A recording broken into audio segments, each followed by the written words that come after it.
Hey everyone, it's Anastasia here. As a passionate language learner, I'm setting some ambitious goals for 2025. If you're a language enthusiast just like me, I bet you're adding some language learning to your New Year's resolutions. But is learning a new language going to be different in 2025? What should we focus on and be aware of? In this video, I'm not going to give you the same advice you've heard in 100 other videos. I promise you practical tips that will change your language learning routine. So let's start right away. Since we're talking about New Year's resolutions, setting a goal is a must. But let's really think about it. In the past, I'd set clear, measurable goals like reaching B1 in German by the end of the year. And while this goal is great, I realized that the why behind this goal was really missing. Sure, for some people, specific goals like these are super relevant. For example, if you're passing an exam or moving abroad. But for me, I was learning for fun, just for myself, and pushing myself to reach a certain milestone wasn't really helping. So for 2025, I'm setting process-based goals instead of end goals. I recently challenged myself with learning Polish for 30 minutes a day for a month, and the results amazed me. No pressure, just consistency. And guess what? I learned more than I expected, and I enjoyed the process along the way. You can watch a video about this here. So yeah, this is why my goal for 2025 is to focus on consistency. Studying for a certain amount of time, a few times a week. If you're curious about my routine, stay tuned for an upcoming video where I'll break it all down. Let's be real, staying focused in today's world is a challenge. Notifications, social media, endless apps, everything is fighting for our attention. Here is my golden rule. If you plan to study, put your phone on airplane mode or keep it out of reach. Don't just quickly check notifications. We all know how it ends. I've lost hours to these mistakes, missing study sessions because I get sucked into scrolling. Also, don't overwhelm yourself with too many resources. Social media loves bombarding us with ads for the best tools, best apps, best resources. I'm sure if you are learning a language, your social media platforms already know this and they give you certain ads. Just try not to fall for all of them. Choose a couple of solid resources and stick with them. Once you finish it, you can move to something else. But if you're going to try each resource and try to find the best one, you're not going to succeed. Yes, these resources might be really good. In fact, there is always a better resource somewhere out there. So what? You're still going to get amazing results with what you already have. Remember that it's not about having and trying all of the resources. It's about being consistent with what you already have. I have a feeling that 2025 is really going to surprise us with technology. But even now, there are so many amazing tools for language learning that not using them is practically a crime.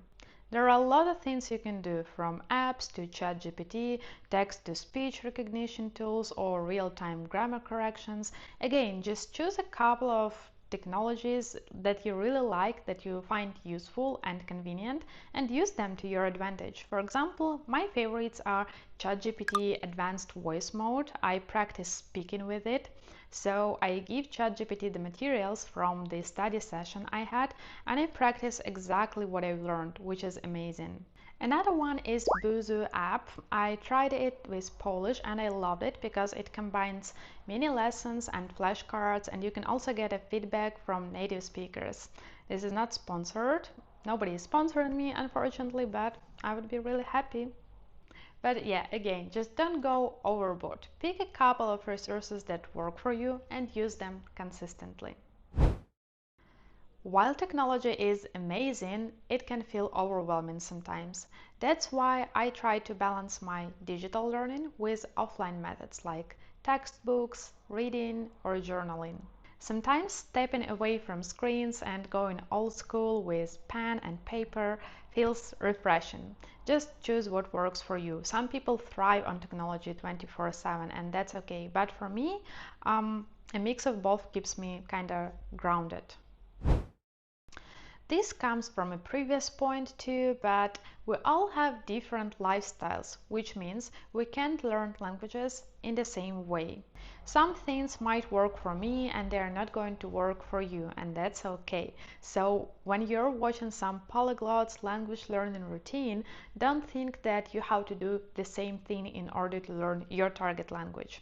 Think about your daily life and how you can incorporate language learning into your daily routine.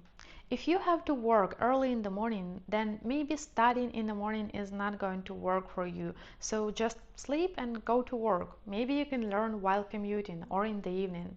Whenever you can fit this in, this is going to be the perfect time for you personally. Your lifestyle is unique, so should be your learning routine. Don't compare yourself to polyglots on YouTube or Instagram. Instead, adapt your learning to your schedule. For some reason, I've started noticing some kind of a trend online where some tutors or just bloggers say this: the worst language learning advice I've heard is start speaking as soon as possible, or something like that. The idea is you have to gain some basics, learn some vocabulary, grammar, etc. And when you have all of this, then you can turn this into speech and start speaking. And actually, I couldn't disagree more.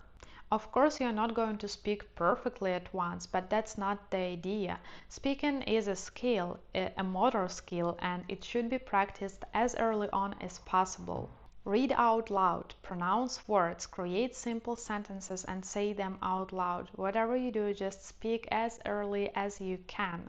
This is a wonderful advice that will make you speak, not read, understand grammar, or write. And this is exactly what will save you from a situation which is called I understand everything, but I cannot speak. Finally, don't overestimate the power of online communities. There are online communities for a lot of language learners, for specific languages, or even niche interests. Connecting with others who share your goals is incredibly motivating. You can find speaking partners, you can find inspiration, or even friends. And even if you're scrolling social media, why not scroll it in your target language? That's it for today. These are my best tips for learning language in 2025. I hope they inspire you and help you smash your New Year's resolutions. Let me know in the comments below what your language learning goals are for 2025. I'd love to hear them and to cheer you on. I'm going to talk about mine in the next video. And for now, don't forget to like this video and subscribe to my channel. Let's inspire each other and make 2025 the year of amazing language learning journeys. Thank you so much for watching, and I'll see you in the next video. Bye bye!